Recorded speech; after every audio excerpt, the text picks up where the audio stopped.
समीकरण। क्या पढ़ेंगे? दो घात समीकरण। अब इसके लिए हमारा जो जनरल फार्मूला है वो है ax square plus bx plus c। क्या है? D ax square plus bx plus c equal to 0।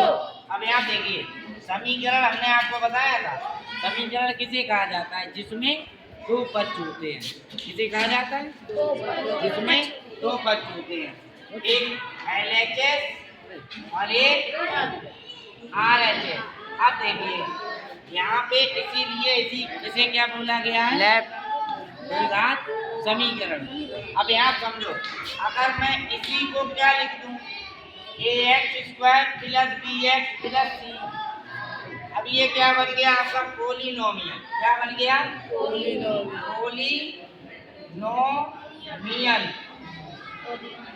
ठीक है। अब पोलिनोमियल को हिंदी में क्या कहते हैं? बहुपद। अब ये किस टाइप का बहुपद है?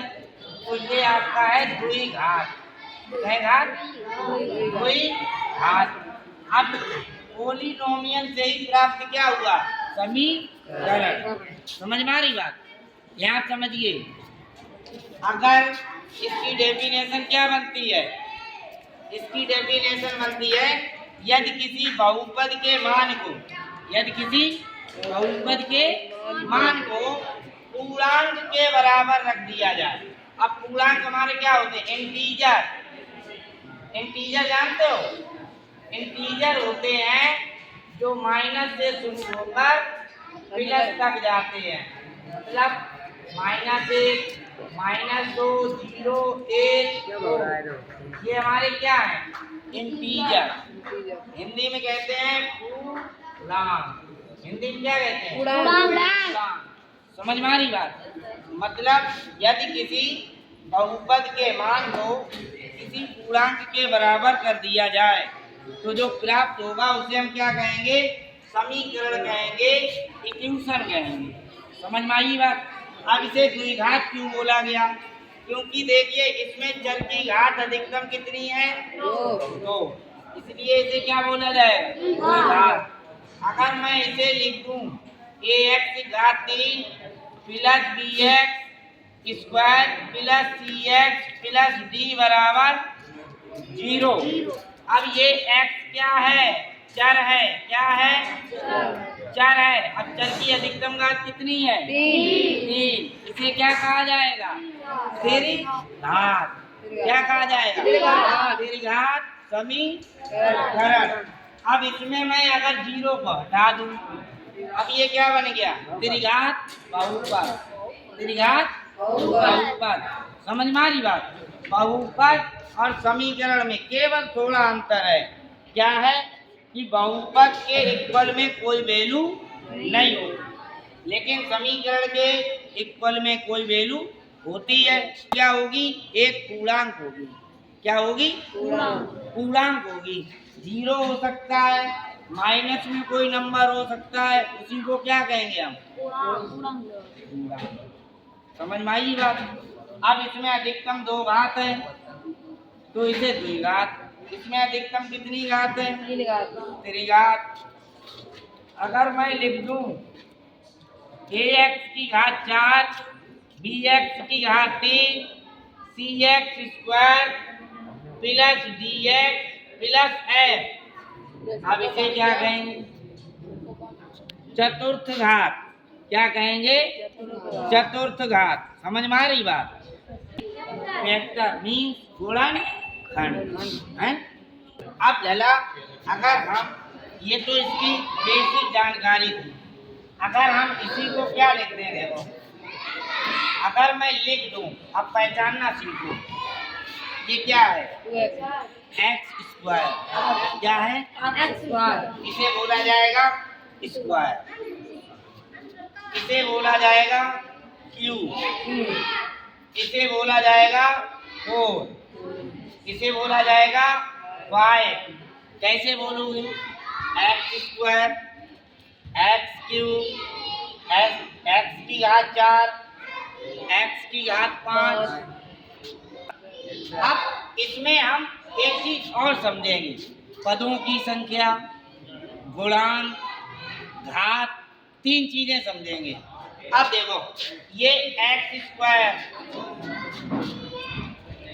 और मैंने आगे लिख दिया 3।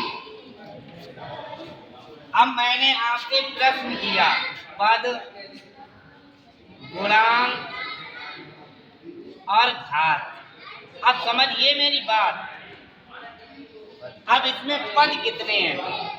देखो, ये टोटल एक संख्या है और संख्या कोई क्या कहा जाएगा? पद। क्या कहा जाएगा? पद। तो इसमें कितने पद हुए? एक। पद कितने हुए? एक। ठीक है। गुणांक जो x के आगे लिखा रहेगा उसे क्या कहेंगे?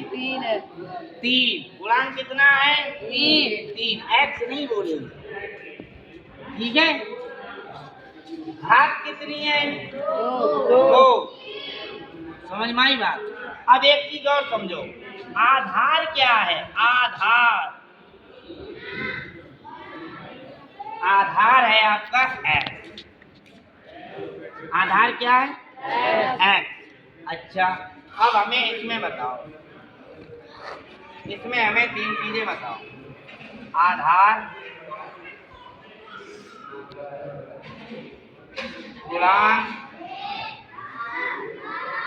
घात और पद। बताओ कौन बताएगा? बताओ, अभिनव बताओ। Very good. घात, पद, वेरी गुड। बैठो। समझ में आया? क्यों भाई? पीछे समझ में आया? अगर अब हम बेटा इसमें 5 और लिख दें, कितने लिख दें? 5। अब पद कितने हो गए? पद कितने हो गए? पद कितने हो गए? 2। समझ में आई बात? पद कितने हो गए? 2। अगर हम लिखते हैं 5 की घात 2, अब पद कितने हो गए? पद कितने हो गए? 2। पद बेटा 3 है। ठीक है। अब इसमें घात कितनी है? घात कितनी रहेगी? 3। कितनी रहेगी? 3। सबसे बड़ी घात देखी जाएगी। कौन सी घात देखी जाएगी? सबसे बड़ी। सबसे बड़ी घात देखी जाती है। तो यहाँ पे समझ लीजिए। अब इसमें बताओ आधार क्या है? आधार बाई। क्या है? बाई। गुणांक क्या है? गुणांक 5। घात कितनी है? 2। समझ में आ रही बात? आ रही? ठीक है। अब इसमें पद भी समझ में आ गया। अब देखो, अच्छा अब इसमें बताओ, इसमें पद कितने हैं? 3। कितने बताया? 3। Very good. पद कितने हैं? 3। घात कितनी है? 2। सबसे ज्यादा देखो। अब देखो, ये लिखा क्या है? ax² लिखा है प्लस bx। x का मतलब x घात a प्लस cx घात 0। अब यहाँ पे x घात कितनी है? 0। जैसे यहाँ पे d लिख दिया मैंने। अब इसमें मैंने पूछा कि x घात बताओ। x की घात 0, क्योंकि x की घात 0 लिख नहीं सकता हूँ, क्योंकि किसी भी संख्या पर 0 पावर की वैल्यू कितनी हो जाती है? 1। पावर कितनी होती है? 1। मान लीजिए मैंने 1 पे 0 लिख दिया, इसका मान 1। 2 पे 0 लिख दिया, इसकी मान 1। 10 पे 0 लगा दिया, इसका मान 100 पे 0 लगा दिया, इसका मान 1। मतलब दुनिया में किसी भी संख्या पर अगर पावर 0 लग जाए तो उसकी वैल्यू कितनी हो जाएगी? समझिए। तो यहाँ पे x की पावर कितनी है? 0। मतलब द्विघात समीकरण हो, बहुपद हो, समीकरण या बहुपद हो, इसमें पावर को किसमें लिखा जाता है? डिसेंडिंग ऑर्डर, अवरोही क्रम। ध्यान तो, आरोही माने का हो बढ़ता क्रम, अवरोही माने घटता क्रम। अब देखो ना अल्लाह, पावर घट रही है, लगातार पावर क्या हो रही है, घट रही है। 2 आया, 2 के बाद क्या आता है 1, 1 के बाद क्या आया 0 आया कि नहीं आया। तो यहाँ से पद कितने हैं 3 और सबसे बड़ी पावर देखी जाती है। अब जैसे मैं इसमें लिख दूं,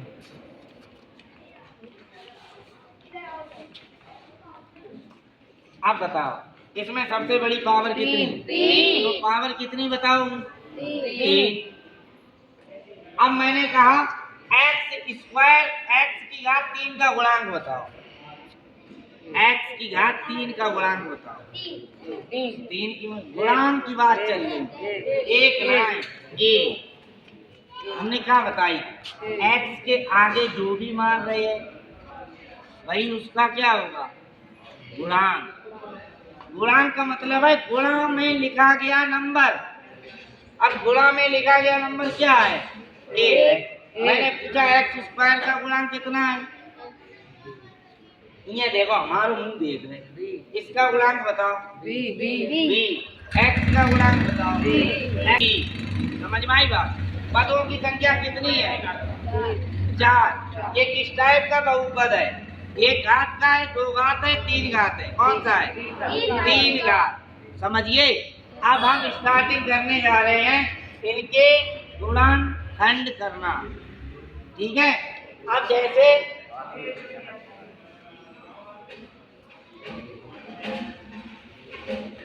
समझिए आप, जैसे हमने आपको दिया था ax square plus bx plus c दिया था, बराबर क्या दिया था, समझिए इसी बात, कोई दिक्कत नहीं है। अब समझो सबसे पहले a का गुणा c में करो, सबसे पहले a का गुणा c में, ठीक है। जो भी प्राप्त होगा उसे b के बराबर लाए, किसके बराबर लाए b के बराबर लाए। आप देखो जैसे हमने आपको समीकरण दिया है 2 ऐसे दिया एक्स स्क्वायर प्लस के 5x प्लस के 6 बराबर 0। अब इसमें एक्स स्क्वायर का गुणांक कितना है 1, कितना है 1। यहाँ पे अगर मैं इसकी तुलना इससे करूं, इसकी तुलना इससे करूं तो कितना आएगा बताओ। अब a का मान कितना है बोलो, a का मान बोला करो ना, a का मान 1, b का मान 5, 2 कहाँ 2 कौन लिखो जाना, फिर बोल कहाँ दो, c का मान 6। हमने आपको क्या बताया a का गुणा कायम करेंगे, a का गुणा कायम करेंगे c में। अब भाई a का मान है 1, b का मान है 5, c का मान है 6। इतनी बात समझ गए। तो लला हम a का गुणा कायम करेंगे c में a का मान कितना है 1, c का मान कितना है 6, टोटल कितना आया। इतनी बात समझ में आई। अब 6 को ऐसी 2 संख्याओं में तोड़ो कि जोड़े तो 5 आए, जोड़े तो 5 आए और गुणा करें तो 6 आए। अब जोड़ने क्यों आए, क्योंकि 6 के बराबर में काय का चिन्ह है प्लस। अगर ये चिन्ह होता माइनस तो ये नंबर काय पे आता घटाने पे, काय पे आता घटाने पे। तो यहाँ पर अब देखो 6 के गुणनखंड क्या क्या हो सकते हैं, 6 गुणे 1 6 हो गया, लेकिन 6 प्लस 1 करोगे तो कितना आता है। इससे हमारा काम बना नहीं बना, हमें कितना लाना है 5। समझ में आई बात, ठीक है। 1 गुणे 6, 1 गुणे 6 कितने आए 6, 1 में 6 जोड़े कितने आए 7। इससे हमारा काम बना नहीं बना। 2 गुणे 3 कितने होते हैं, 2 में 3 जोड़े कितने आए, इससे हमारा काम बन गया। तो जहाँ पर 5 लिखे हैं वहां पर कितना लिखोगे? 3 प्लस 2 या 2 प्लस 3, कोई फर्क नहीं पड़ेगा। समझ में आई ये बात? यहाँ तक कोई दिक्कत? देखो मैं पुट कर रहा हूँ, इसे ऐसा ही लिखेंगे, इसे ऐसा ही लिखेंगे। प्लस 5 की जगह कितना लिखना है? 2 प्लस 3, तू क्या लगा देंगे? एक्स प्लस 6 बराबर 0। समझ में आई बात? अब देखो x का गुणा करिए 2 में, x का गुणा करिए 3 में, तो x square plus 2x plus 3x plus 6 बराबर। अब इससे कॉमन लीजिए और इससे कॉमन लीजिए, कितने आएंगे बताओ? एक्स स्क्वायर इधर समझिए प्लस 2x, इसे मैं क्या लिख सकता हूँ? x गुणे x लिख सकता हूँ, प्लस इसे क्या लिख सकता हूँ? 2 गुणे x। ऐसा नंबर बताओ जो दोनों में हो। एक्स स्क्वायर कहाँ है? एक्स स्क्वायर कहाँ है? 1 क्यों है? हम ये पूछ रहे हैं ऐसी संख्या कौन सी है जो दोनों में है? एक्स। क्या है? एक्स। तो एक्स। अब देखो ये वाला एक्स तो चला लिया, हमने बाहर कर लिया, बचा क्या? एक्स। क्या बचा? प्लस क्या बचा? समझिए। अब इससे कॉमन क्या निकालो? इसे 3x प्लस 6 है, 3 गुणे x लिखेंगे, प्लस 3 गुणे 2 लिखेंगे। ऐसा नंबर बताओ जो दोनों में है। तो 3 हमने बाहर किया, यहाँ क्या बचा? प्लस यहाँ क्या बचा? अरे यार 3 कैसे बचे? 2। अब देखो इसकी जगह लिखेंगे ये x इंटू एक्स प्लस 2, फिर प्लस है प्लस 3 कॉमन लेंगे, फिर क्या लिखेंगे? x plus 2। अब ऐसा नंबर बताओ जो दोनों में हो। अरे यार लला तुम ना सुधरी। x plus 2 and x plus 2।